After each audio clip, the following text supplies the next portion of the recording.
Alright guys, today we're going to be hopping into episode 8, I believe. We're going to be taking on number 11 Oregon Ducks, and then, let's see here. We got New Mexico State. Maybe we'll squeeze that in this video, or maybe we'll make New Mexico State and Hawaii its own separate video. But without further ado, let's hop into this Oregon game.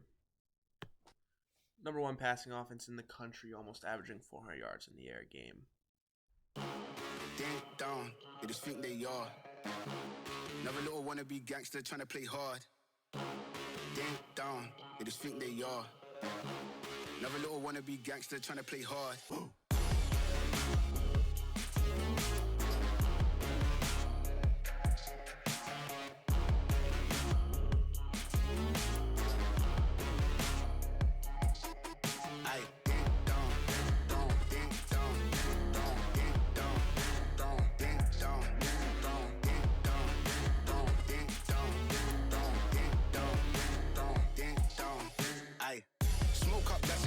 Free up the guys, then dip out the ends. Jump in the ride, then burn out the rims. Don't stop, don't catch the boy that I'm in. Now he's on the block with the up for events. Skin kept close, could you put on them with the tits on 10? Back in the back, that's on tap, all ready to go and jump in.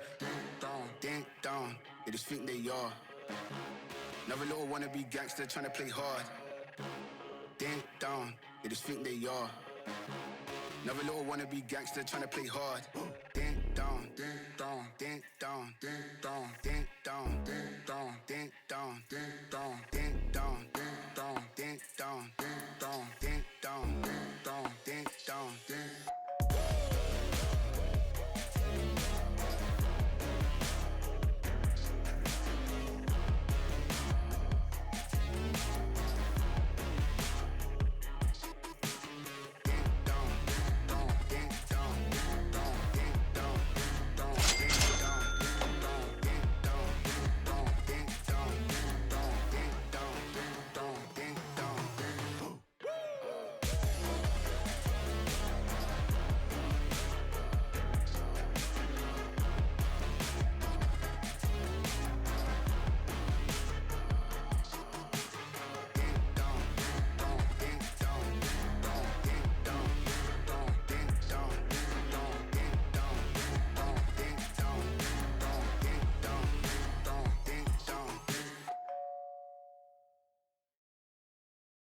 Drive. Great pitch there by QB. Get down. Stay in bounds. Keep the clock rolling. Alright, we're going to switch up to a pass here just to keep things interesting. I'm just going to do it quick, though. We're kind of having our way with this defense. Alright, we're going to revisit the run here. Good blocking by the O-line. Pick up the first. Alright, we're going to do an intermediate pass here. Probably looking at Humphreys right now. We're going to have to get rid of it. I didn't want to squeeze it in there and throw a pick. I'm going to go another 5 wide here. I think I'm just going to take off. That's fine. If anything, we'll just set up for the field goal. So like I said, we're going to set up for the field goal here.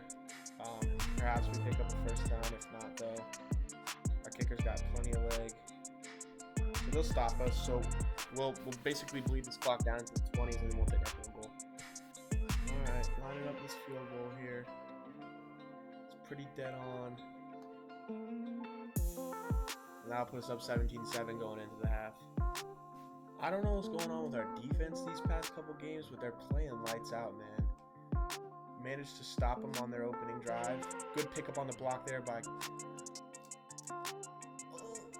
Oh, baby, what a throw. Good juke there, but the guy behind him. That was a great throw, though. But like I was saying, our defense has just been playing really well ever since that first game.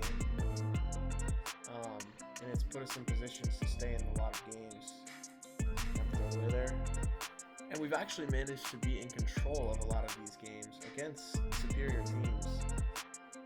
I don't know if you guys can see that, but on that last play, for example, I just feel like our backup running back, Ryan Grant, is a lot quicker. Well, ran into a blocker there, but he's a lot quicker than our starter. So I think I'm going to start him from now on. He's just easier to move around with. Line up a chip shot here. I'm not going to get too greedy. There's no need to for me right now. I feel like the defense is playing well enough. Defense is still on that bend, don't break. Only giving up a field goal there. So good on them. I feel like I haven't gotten the ball to Jamar Bell yet enough lately in this game. freaking breaking ankles of people behind him, man. This game is buggy. Yeah, Jamar Bell is... oh, bad pass. I didn't mean to do that. Dropped anyways. But Jamar Bell is surfacing as one of our best players by far. He's just so electric with the ball in his hands. Really good route runner, really good catcher. Take that back, he dropped the catch. And a touchdown catch in the last game. But for the most part, he's a pretty good catcher, but a great route runner, and he's speedy as hell. Alright, defense has kind of shut me down here on this drive a little bit. We're going to try halfback screen so we can get some going. Alright, punting it is. Defense said, Coach, top 11 team in the country, don't worry, I got you. Our defense is playing lights out today. Oh! And Brian Grant, man, he's making me want to run the ball a little bit more. But like I was saying, something I've noticed about our offense is we don't score a lot of points, but the offense itself it's efficient. It just, for some reason, it feels like we don't score that many points. We find ourselves in these lower scoring little stalemate type games where we'll get a little something going and then the game slows down a bit. And, 20-10, that's not a very high scoring game. But I think the most points we've scored this season is 37, which is quite a bit. But on average, I think we're averaging like 28 points a game. It's 4 touchdowns, it's not that crazy. Especially for offenses over here. Try that screen here, see if we can get it going. Just gonna get tripped up, we'll punt. Alright, Oregon went right down the field and scored. We still have 2 timeouts, so if I don't convert a first down here, could be in trouble.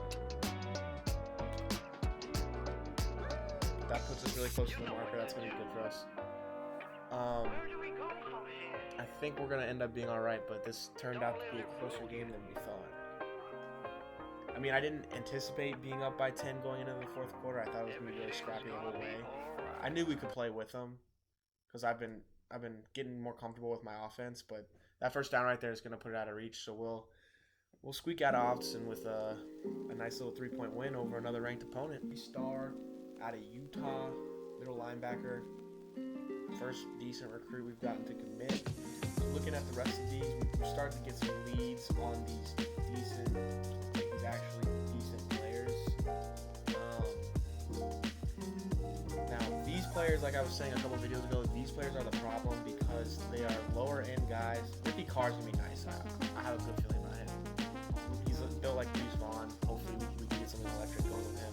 But these players in the 60s that I have huge leads on and they won't commit, I don't want to just leave them, but I'm about to because they won't commit, they have no reason not to, and I need to start focusing my points on these players that are here, that we're not that far off and we're not even playing points yet. These are the rejects, as Flemmo Ross would call them, that for whatever reason they're not committing to these bigger schools and we have a chance to swoop in and get them. Alright guys, I messed around with it a little bit to get some points on these guys right here. I think we're going to let go of Kyle Finner. He is a 5-star, #1 receiver in the class. He's only a 77 overall. He's pretty damn good, but I have some athletes down here that can play receiver. This guy right here, for example, Brandon Scott, he's about the same. He's a 4-star, but he can play multiple positions. He's not as fast. I don't want to give up on Kyle Finner, but I've only got a 115-point boost, and every week it feels like Western Kentucky's starting to pull away a little bit more.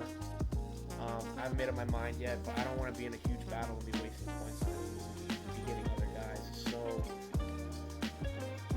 I'll try to mess around with it a little bit more, but I think that's going to do it for today's episode, guys. Stay tuned for episode 9. We'll be taking on the next 2 opponents, which I believe is New Mexico and UNLV, I think. So stay tuned for that episode. We'll sprinkle in a little bit of recruiting, and I'll see you guys in the next one. Peace.